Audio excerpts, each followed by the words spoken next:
Welcome back, everybody. Derrick Soo, your East Oakland advocate. Well, everybody, happy Thanksgiving, happy Turkey Day to you. I hope that you have some time to spend with friends and family. Today, I'm spending time at my warehouse. We're still doing some repairs from the other day, from the bipping that went on here. The next night we ended up shooting at some additional people trying to break in. And so it's been crazy. And the criminals are out of control. We have a long weekend here. And so a lot of businesses are shut down. They're shut down for the long weekend, 4 or 5 days. And that gives criminals plenty of opportunity, unfortunately. And right now, I'm looking at this.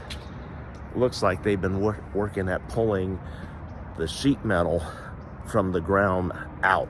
They're trying to pull the sheet metal out because it's never been like this before.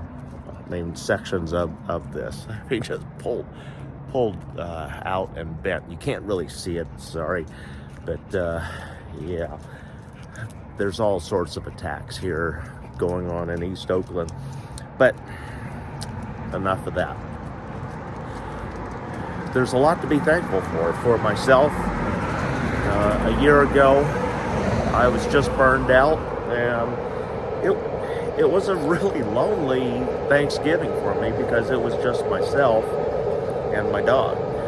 This year, it's been a crazy year, and I didn't know where I was going to land or anything. I didn't expect to be a business owner like I am now, and things are working out really well. So I have a lot to be thankful for. I now have a staff that I'm working with.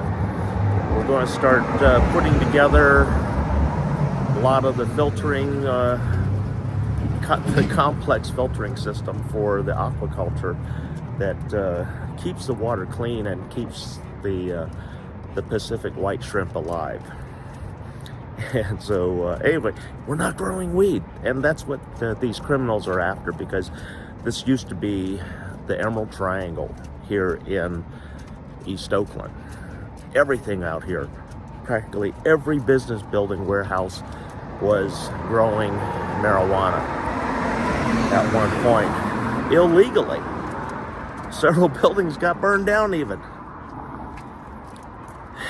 But City of Oakland, Alameda County District, DEA, Drug Enforcement Agency, they all cracked down on a lot of these illegal grows, which is what was needed. Really knocked down some of the crime. We have one problem which cropped back up. That's the gambling den at the end of the street. They're back in operation again, but they're acting much more low-key this time. So we'll see how that goes. But they're there, they're annoying the neighborhood again. And a lot of people are starting to try and figure out what we're going to do with them. And so we'll see how the new year progresses. But I have a lot to be thankful for. I hope that you have a lot to be thankful for also. You know, this year, like I said, I gained a home, a live workspace, a business. I now have a staff. So I've rebounded pretty good from the homeless issue that plagued me for a number of years. But it took me to get myself out and also do the things that were necessary, and also put back an income, because the income that I had was very basic, and that would have kept me poor all the time. That was my Social Security. So I'm 63. In February, I'm going to be 64. I'm too old to be trying to get back into the work world. I need to be in a position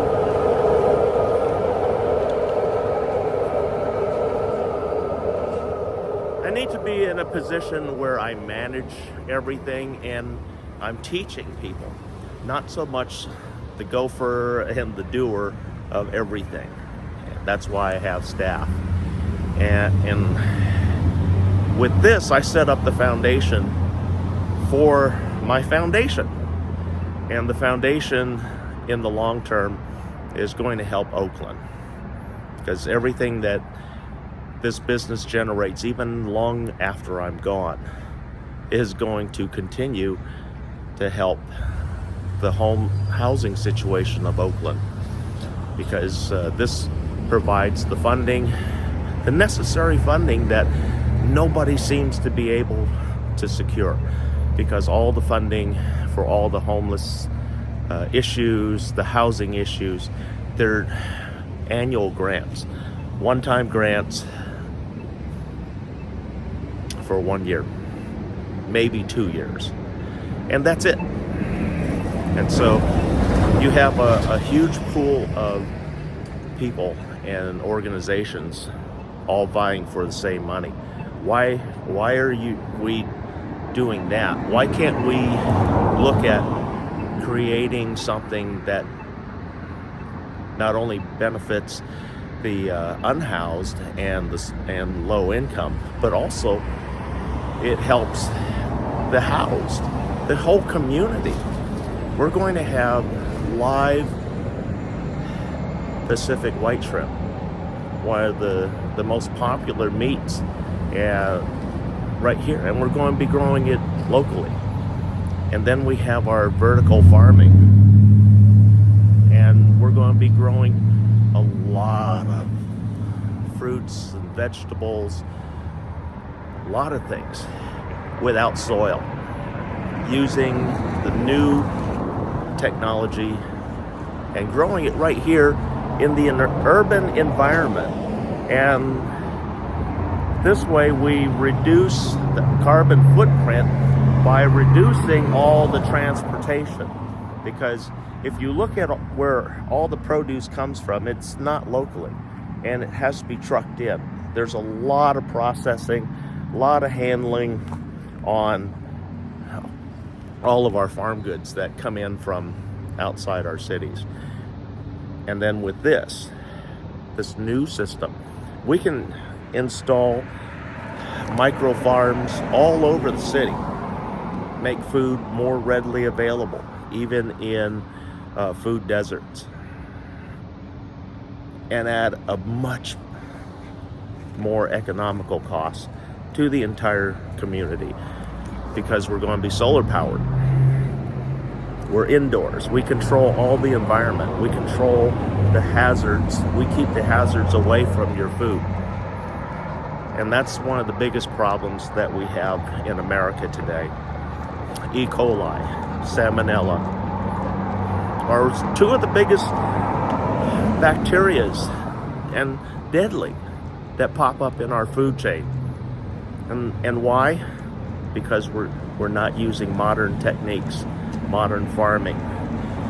And we have to protect our food sources. That's one of the most important things, and we're still using antiquated systems. But here's the thing. Dirt farming's never going to go away, period. We have to acknowledge that, because there are certain things, a lot of things that we can't grow in hydroponics. Trees, we can't do trees.